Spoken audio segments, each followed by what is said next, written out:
I think this is an amazing film and really interesting. I think it's politically bullshit. Oh, yes, of course, because there's a bunch of closed-minded racist morons that represent people in the seats of power. So this is part of that conversation of like the imagined American working class that we've been doing for decades now.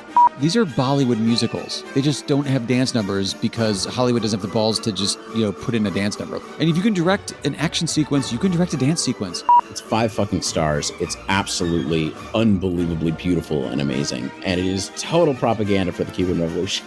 I don't think anymore that you can avoid fighting inside and outside of the state at the same time. I think there may be multiple ways to do that. I don't think electoral politics is the only way to do that. Yeah, but some shit's got to get burned down too, so... Right.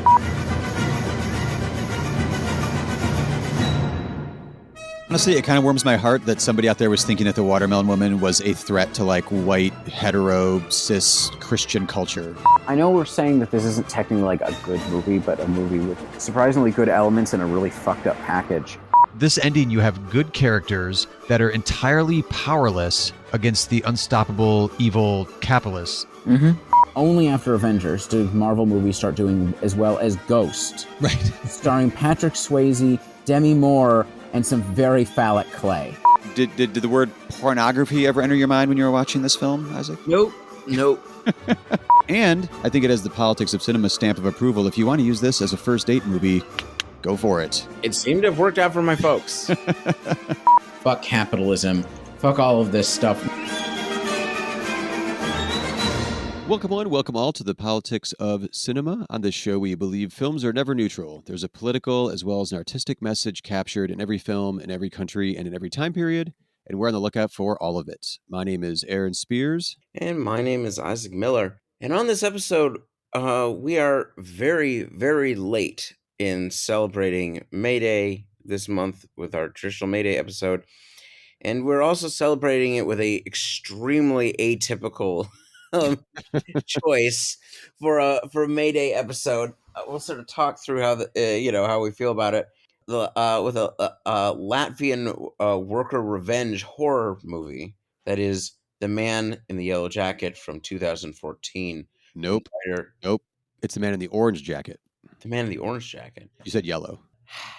You know what I'm thinking about here? I'm thinking about yellow vests. I'm thinking about France. I'm thinking about, class struggle in the streets. Anyway. From the top. No. From writer-director how are we saying this again? Karapetian? Karapetian? Yeah, I think that's about I'm the one on this podcast who knows one language, and it's English. Sorry. You've got more language skills than I do, so I'll default to how you're guessing on this pronunciation. Mild to decent, almost pronunciation in Arabic does not... That doesn't help? Does not help with Latvian at all. Okay. AIK, Karapetian is the last name. We apologize to any and all of our Latvian listeners. We're doing our best.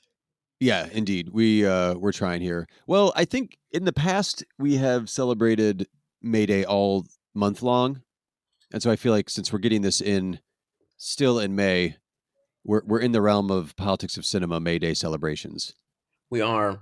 But also, part of it is in the past, we either chose like a left-wing movie, like openly so, or a movie that sort of dealt with the workplace. Right. So last year we did Reds, and then we also did a double feature episode looking at communism on film in the month of May. And then previously, when we had more free time in 2021, we did a whole Workers on Film series throughout the whole month of May that was kicked off with The Killing Floor, Gung Ho, and Finally Got the News. Yeah. One of those is not like the others in that particular lineup, but we still had fun with it anyway. Gosh, what a glorious time. You mean peak COVID? All right. Well, when you put it that way. What a glorious, lots of free time to watch movies and record time, for sure. But it was a horrifying time. Yeah. But it is true. I'm just thinking, wow, the ability to we did like a real series for that one. Weekly series in 2021 and multiple films per week. Like, remember when I made you watch Empire Records? I Hate You. Yeah. Yeah. Still haven't looked that one down. Ooh, movies about work, Yeah. technically. But Um, we also both watched Car Wash for the first time and fell in love and had a great time. So I know, I yeah, know. I it, mean, this year, I gotta so part of what's changed. I think you're busier, and then I'm in a PhD program, and this is, I mean, it's been, I think the fact that we've been able to keep going at all is pretty impressive. Honestly, I don't know. I mean, things will change when I'm not taking classes anymore. we shall see. I think really it's the time difference that fucks us up right now because you're like, hey, it's time to record. I'm like, dude, I'm going to bed. I, It's that's 11 o'clock true. at night here in Cleveland. But we've also never jumped into like I was intrigued by the horror element of this, and I guess we should say offhand or right at the top here, you and I did not see this movie before picking it. It's a director No. I've meant to go back and see this early work of his because of a previous film, because of a film I've seen that we haven't covered before on the show, that I saw locally here at the Cleveland International Film Festival, and then this popped up on a free streaming service, Tubi, at the point of recording this, and was like, "Ooh, a worker revenge movie. This may line right up with what we want to do in May." Yeah, no, it. Yeah, I think this is interesting. I like discovery episodes like this. I like Yeah, well planned. We know exactly what this is going to do for us, sort of things. But I also like, well, I mean, we mentioned Car Wash, right? Car Wash was a discovery for both of us. Like, yeah. not because we didn't know what it was before, but like we had no idea what it would do.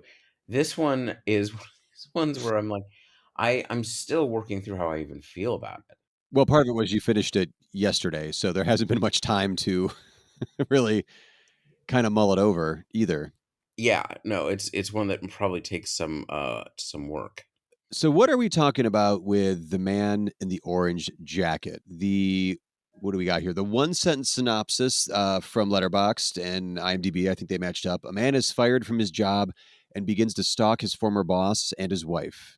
After breaking into their home and claiming it for his own, he begins to see ghostly visions.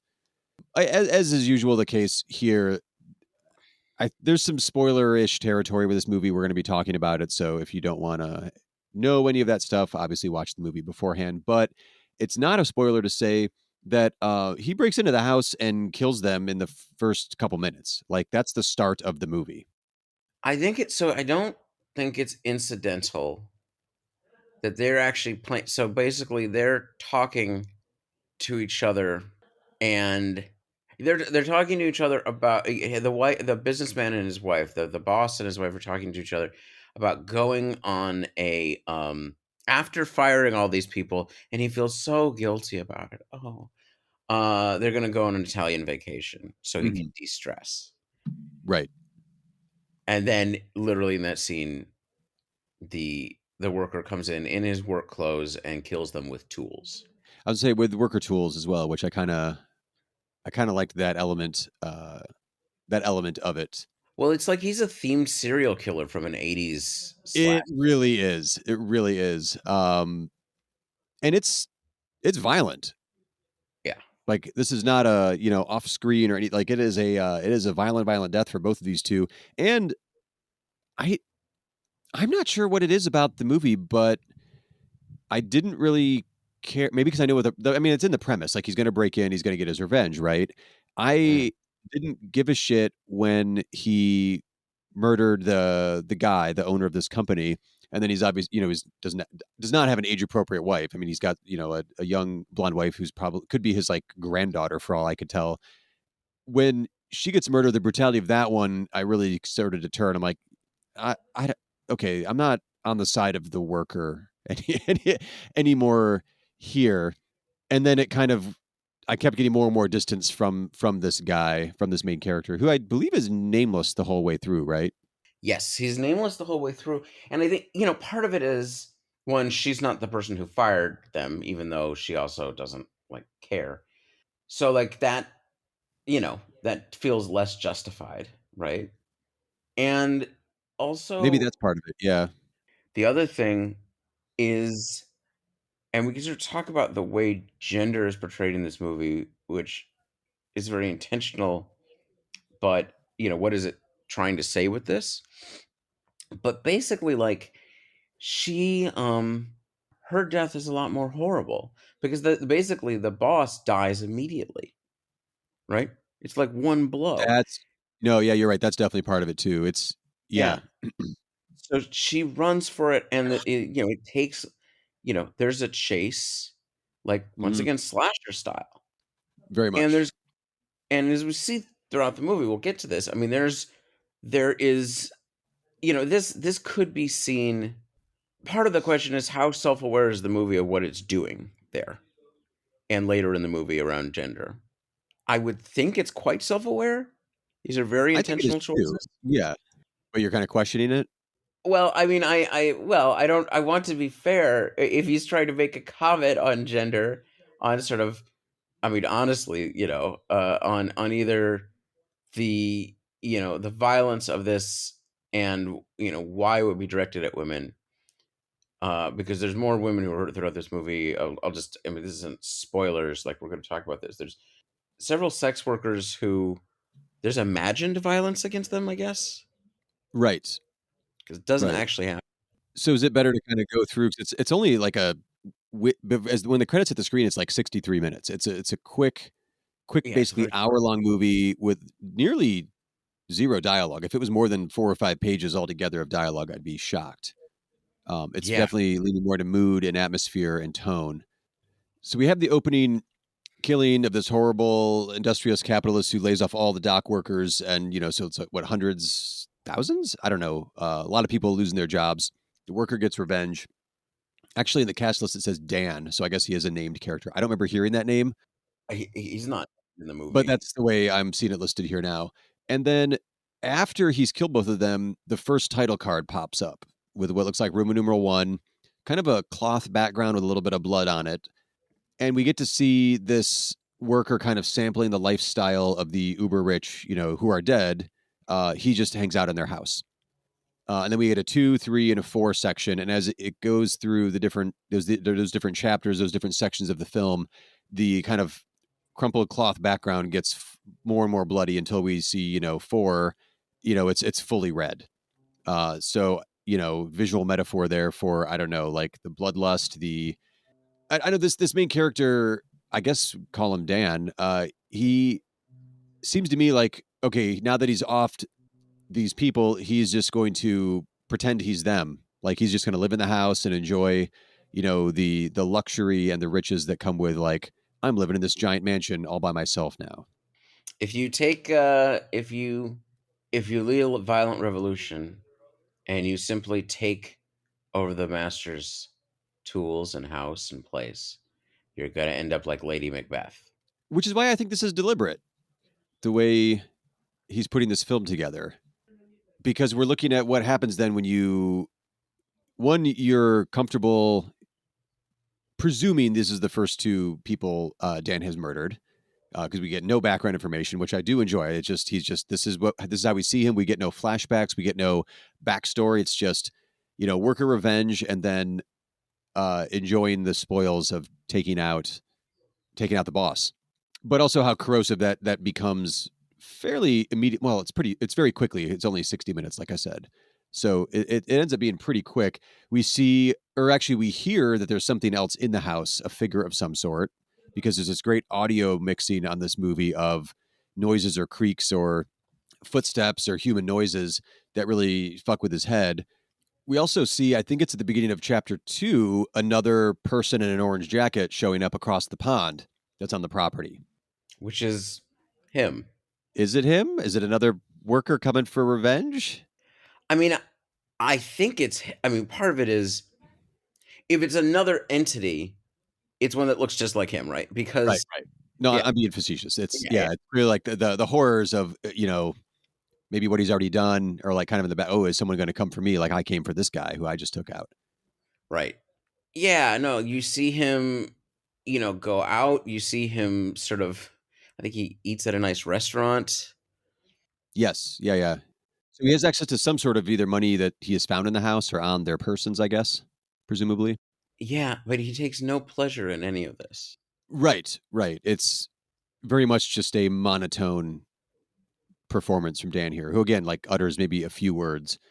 There's a guy who shows up who doesn't know what the owner of the house looks like, but he's here to look at some sort of an antique knife, or Mm. possibly buy it, which is great because it gives you. I mean, it's essentially Chekhov's gun. Like there's this knife now that he knows is in the house that he has found. That's is it ornamental? Is it antique? It's still like there's a knife here. Like maybe this knife will be used at some point in an important part of this plot or not. Maybe. Maybe. And then he realizes there's some more sounds around the house. He starts watching some shopping and exercise videos. I think he watches a National Geographic video at some point or something on TV, realizes he's bored, and then calls up and orders two sex workers to come out to the house. Yeah, I mean he's watching the exercise video and then he's like, I'm horny. Let's ooh, I have money. I could just order up some people, I guess. and so that scene, they come to the house and he's pretty clearly not. Part of it is it's not just him sitting in that. We don't actually do we have a sense of how long he's been there? I don't think so. I mean, it moves along pretty quickly, but at this point, when they show up and they look almost identical, the two women. I mean, they And are. I think they're twins. is that how they play? Okay. I couldn't tell if it was like wigs or not. I'm bad at guessing wigs, or like if it was like their role playing was like I want them to look like twins, or what was going on there. But he's got like a robe on and he's got a big cigar. Like he looks like the capitalist pig who he killed. That who lives in this house here, and he's playing the role pretty well by this point. Well, kind of. I mean, I think he can. Part of it is he's. I don't know when he's interacting with them. I mean, he's profoundly awkward. He's not really able to say anything effectively, Mm-mm. and he knocks over his drink almost immediately. Oh yeah.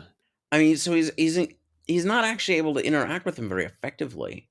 He's not. I actually don't think he's able to play the role. Like he's not able. Or sorry, I guess maybe like looking the role. Like he's Yeah, got the cigar, and he's got the glass of cognac, whatever, some robe or whatever. But yeah, no, he can't really pull it off. he can't pull it off at this point. And he's just losing it, right? Well, they end up. It's like an indoor, almost seems like an underground but indoor pool. It has like a catacombs kind of vibe, and Yeah. he's sitting at one end, and they're in the pool, and it seems like they're laughing at him or giggling or like they're trying to have some fun or who knows what. And he's just kind of dour, sitting with his feet in the pool, and he has this elaborate fantasy where he visualizes the death of one of them, ties her up in the woods. Well, he's already in the he's already killed. You see the body of one of them, and then the other one is running, and he chases her down slasher style, Yeah, puts a chisel through her head, right. More tools. and then sexually molests her. Yeah, So like, so the connection between penetrative violence yeah. and sexual gratification is not subtle. Not subtle. No. Um, But also, he snapped out of it, and we're back at the pool. We're like, oh, okay, we're going into fantasy territory now. well, part of it is he's already seeing things. He's already gone. He's already detached from reality. And of course, part of the question here is: was he always before he did the murder? Right. But I like we don't get the backstory. We don't get like, oh, he has a history of mental health problems or not showing up to work or whatever. Like, I like that it's just here's his character and here's what's going on right now. And it's a good kind of pull away from reality. It's well paced that like you get a little flash of it here and there. Again, in only an hour, it doesn't. You don't have a whole lot of time to like build up this sense of place and tone and dread and reality, not reality. But that's like the most extended scene of unreality that we've gotten so far. I mean, part of it, yeah. No, it's extremely well shot and extremely well thought through. So when he snaps back out of it, he is still in the pool area with these two women, and he stands up and pees in the pool. Yes, and then asks them to suck his balls underwater. Yeah, it gets pretty rough. And then luckily at one point, one of the women like steps in and like, what the fuck is going on here? Well, because one of them does it and the other one gets out is like, no, no, no, no, no. Yeah, no, I'm not doing this. I'm not doing this. I don't trust this guy. Like, I'm not getting under the water near him. Right. Which is Smart move. Yeah.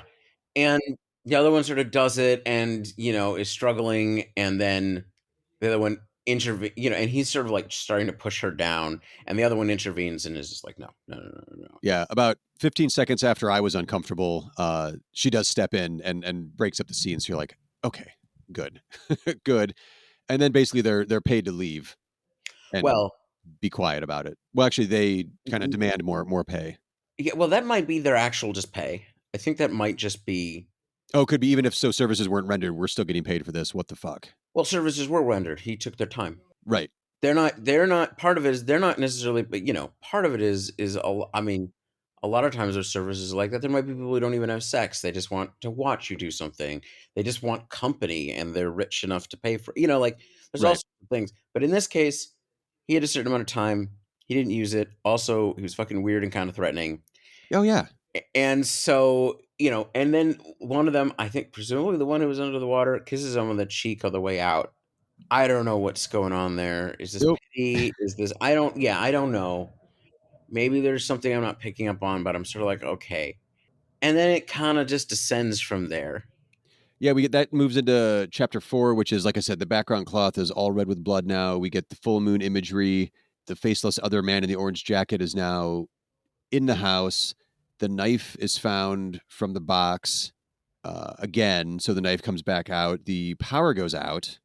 Realizes that because I feel like the face is sort of obscured a little bit, but then it's confirmed like, oh, he's face to face. Like, oh, that's me. Yes. That's me here. It's him. He's hunted down by his ghostly self. He's now the slasher victim, and well, actually, it's not. He's not. It's not actually. I mean, you're not killed by your own phantoms, literally. No, because this causes him to go. I feel like he's stabbed or injured at some point there, right? Yeah. And then that causes him. He goes to see the original 2 bodies, which are still in the house. And again, we don't know the length of time he's been here. And I like that there isn't a definitive like calendar being torn apart.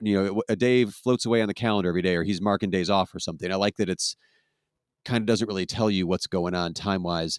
So he goes to the original 2 bodies and then starts to similarly sexually assault the wife who isn't dead and wakes up. And we get the actual kind of climactic, kind of like I said, slasher-ish serial killer, finale between these 2. Well, can we just say that? So, like, wait, was the idea that she was never dead and he was sexually assaulting her the whole time, or like, We only see it this one time, right, but he could have been. right? Because no, maybe he wasn't. I'm actually just trying to understand the logistics of this. Actually, I mean, which is not helpful to think of that about that in this sort of movie. But like, he goes up there to do this. It seems like he's surprised that she's alive. Oh yeah, yeah. It shocks him. Yeah, she's not supposed to be alive. So basically, we have a little bit of necrophilia, but it turns out not to be. Right, and who knows, like maybe his fantasy sequence of one of the sex workers like assaulting her out in the woods was because like he's realizing he enjoys it because he's been doing that with what he thought was the dead wife this whole time, or maybe it's just been a day. It's kind of hard to tell. I mean, that's just it. This could literally be 2 days. Right, right. So we have the struggle. He chases the now not dead wife around the house. She stabs him with a knife. She runs outside, which is actually the poster image that I was seeing on Letterboxd of like a woman screaming with some blood. So I guess the poster kind of spoils a little bit of the ending there. But she runs outside, and then it's just kind of a slow zoom on a painting in the house, and the credits start to roll. A painting of a 18th century. That's a famous painting. Yeah, I can't remember what it is, but it's yeah. A painting of a 18th century monarch, staring down at you. You prole as you die. I guess he is sort of watching over. Yeah, I guess that is sort of like a watching over you as you go. Yeah. I'm coming around more to it the more I think about it. Like it's extremely well shot. It's really well paced. The score is great. The use of location it really gives me the vibe of maybe there wasn't a whole lot of budget for the movie, but we have this great location. What can we do with it? Because the house is used really, really well Yeah. to create a sense of mood and dread and emptiness. The sound mix is spectacular. Just that idea of you're the only one in this massive mansion and like you're unfamiliar with it. So all the noises may seem like that's kind of weird. What's going on there? What's that noise from? The fact that you also have like himself, like haunting himself, I guess, as another worker or another person in an orange vest showing up who turns out to be him. maybe the mental decline of this character after he's murdered some folks. It seems like maybe there's some mismatched themes and a little bit of a disjointed message behind like a really great technical craft here. I mean, so either we don't get the themes, Could be. we don't get what's trying to be done, or they are mismatched, or they're kind of ones we don't agree with at a pretty fundamental level. But I mean, it's hard to imagine this being that reactionary, frankly. It doesn't feel the way to me, but also I don't know, like, is this could be a class commentary on Latvian culture that I'm just completely unaware of. Well, that is sort of the question, right? Like, Yeah. what is the context of Latvia at this point? And I'm going to be frank, I have no idea. Neither do I. So this film is from 2014. So just to give it a specific date, that doesn't really help in Um, my mind. But as the politics end of this podcast, I do not know Latvia. well, one thing we looked up from the film end of this, as far as Latvia goes, going by just feature films that are listed on Letterboxd, there's over 1,200 Latvian films. There's only like 12 or 13 that are in the horror genre, and most of them are all from 2014 onward, including another movie that the same director did called Squeal, which is fantastic. And I would definitely recommend watching that one. I think that one is also streaming on Canopy right now. Both of the films, though, although I watched them a little out of order chronologically, give me enough that I'm like, I'm going to keep an eye on this filmmaker. I want to see what else they're working with, and he seems to be working solidly within the horror genre, which is also kind of interesting. Okay, I will say one thing. I mean, I think Latvia was hit very hard in 2008. Oh, good point. Good point. I think they were one of the ones that got nailed. They had a currency peg. I don't think they were part of the Eurozone. Anyway, so yes, I mean, I can imagine lots of contexts in which workers might be angry. I don't know. Honestly, I didn't get a chance to look up their strike rates or anything like that. I don't know if that's important at all. It kind of feels like it's not for this movie, though. Like it's almost like the catalyst, and then he's examining something else. Since he's not like this main character is not stalking these people. Then eventually, in the climax, kills them after he sees like the opulence and the decadence of their lifestyle. Like it's in the first couple minutes. Well, that's just it. Is like, why are we using what I guess, and this is what frustrates me here, is what is the use of the worker revenge bit here? And it doesn't seem like there is one. Oh, that's a good point. Unless it is, all right, that's not true. Unless it is him taking on their role is the commentary, right? Yeah, And look at, you can't actually do this. But that, I mean, certainly that's part of it, but I don't know if that's like coherent. Obviously, reading a film as a coherent sort of text, like you could write it out in an essay, is not a great way to look at these things. But the thing about this movie is real short and yeah. it's real direct, as well as the fact that it's also very not direct at the same time. Right? Like it's literally hammering you over the head or chiseling into your skull at the same time. It's like very symbolic and like Very obtuse while being very yeah, direct in other ways, which I right, feel like that has to be a choice. Or I'm giving them the benefit of the doubt that it seems like that's a very specific choice. So then is it the fable of what happens when you assume the role of the people you hate? right. So like just be, or is it like, well, once you're in that house, is that the symbol is a stand-in for like a sign of the wealthy. So now you're part of the uber wealthy because you're now role playing within this house. Well, that immediately corrupts you and sends you on a path to your demise. Like I guess if so, it's like I don't know. I mean, yes, there's points to that, but I think it could be made. I don't know. I'm not like It might be there. It might just be one of those like on second viewing, I'd be like, okay, I'm getting more out of this because I know fully what goes on. And so I can kind of maybe appreciate the little things here and there of like, oh, that might mean this, or I don't know. It's not vague to the point where I don't think it's trying to say anything. I think it is saying a few things, sure. but not in like a great artistic way, like a David Lynch film or a Michael Haneke film or something is. It's exactly or Buñuel or whatever. Like so. I admire the craft as like even sort of like the sexual politics I brought up. Like, well, indeed, like yes, this will involve some horrifying, objectifying violence against women. You know, and then you're going to be stabbed by an old ornate knife and die staring at, a painting of an aristocrat. I mean, there's certainly some symbolism to like one of your victims getting their revenge with a very phallic instrument and leaving you for dead. Yeah. I mean, I guess part of it, and I think the difficulty is like, what does it sum up to? Like, great. Indeed. Right. Well, part of what I was trying to get my head around, because we're watching this as, like a Mayday theme thing. Like previously we've done, like we said, Reds, Killing Floor, finally got the news, the Workers on Film series. It was much more like the empathy from my perspective as a watcher of the movie was with the workers we were watching.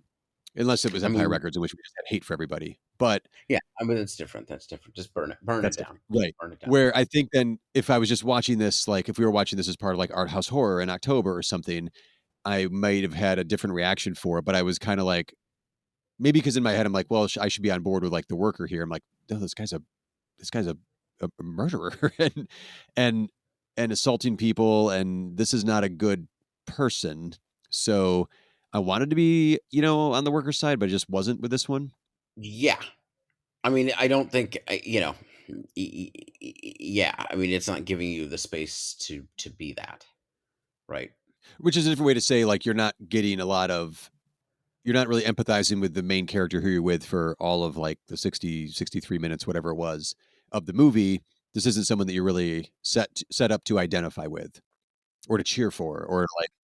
Well, there's no one who's humanized in this film. You feel for women as they're murdered, but you don't actually feel any affection for them, or any, not even affection isn't the right word, but Or connection. you don't feel any connection with them. Because they're being portrayed in, honestly, like the sort of classic kind of misogynistic slasher way.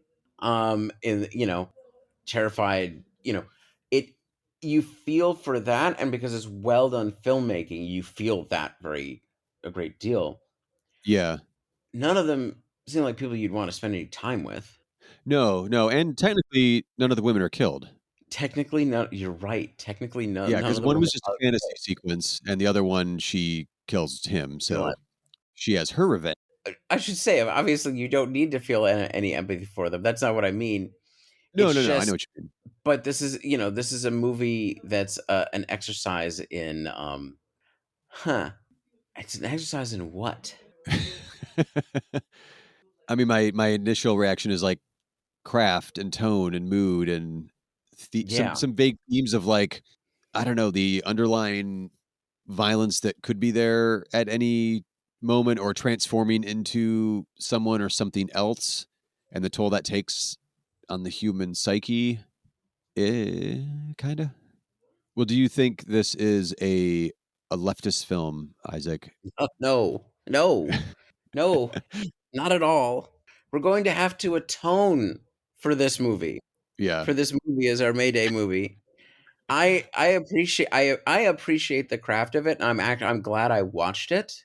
It is extremely well made, and I mean, especially, is this his debut feature?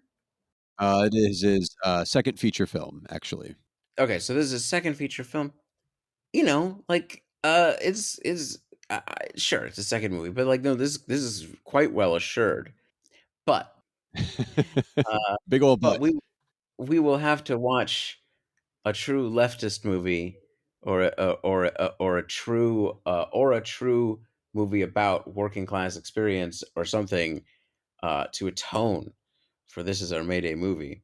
We we Indeed. have we have we have strayed from the righteous path here.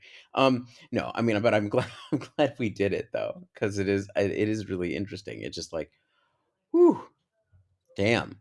Hey, sometimes, as we mentioned before with our previous Mayday coverage, sometimes you go in blind, not knowing what you're going to get, but you've heard some things about it, or the description intrigues you in a certain way, and you get some gold, which we've done previously. Like we kind of knew Reds was going to be Reds. We, kind of knew what Bill Duke was doing on the killing floor, and that was going to work out. This one we took a swing at, and I wouldn't say missed, but missed on the theme we were aiming for, but still found a really unique and interesting film. Exactly. I think that's a Yeah. good way to put it. Speaking of our lives disrupting our podcasting, I swear things will get better. This summer, I'm going away to an immersive language program, and will not be able to speak English for 2 months, which puts a crimp on our podcasting.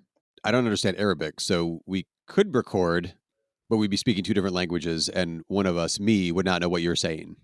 And our Arabic speaking listeners would be listening to me speak Arabic still not that well and would probably be grading anyway. So there's no winning here.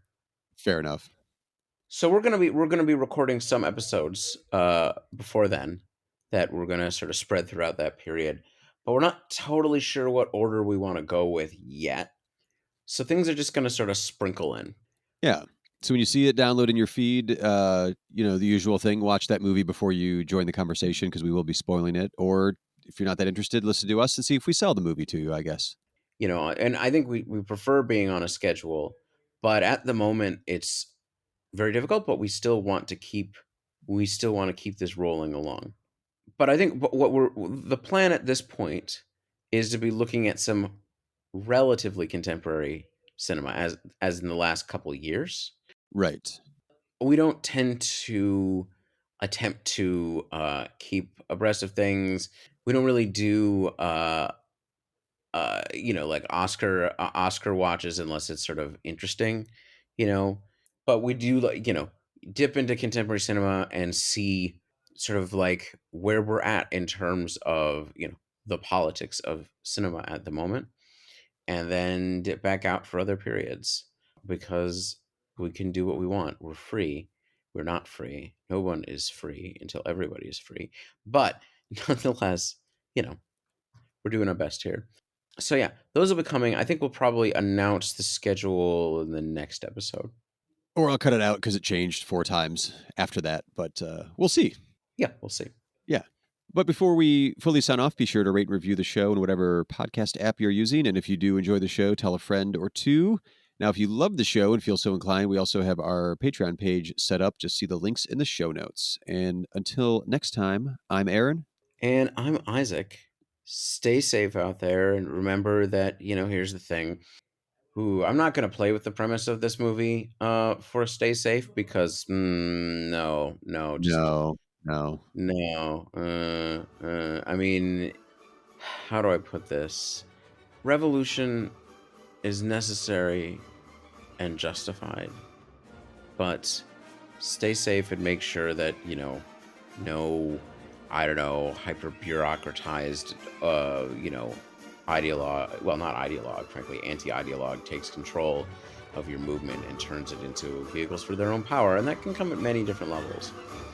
That's something to stay safe of, and it's one that history has repeatedly shown us is a danger.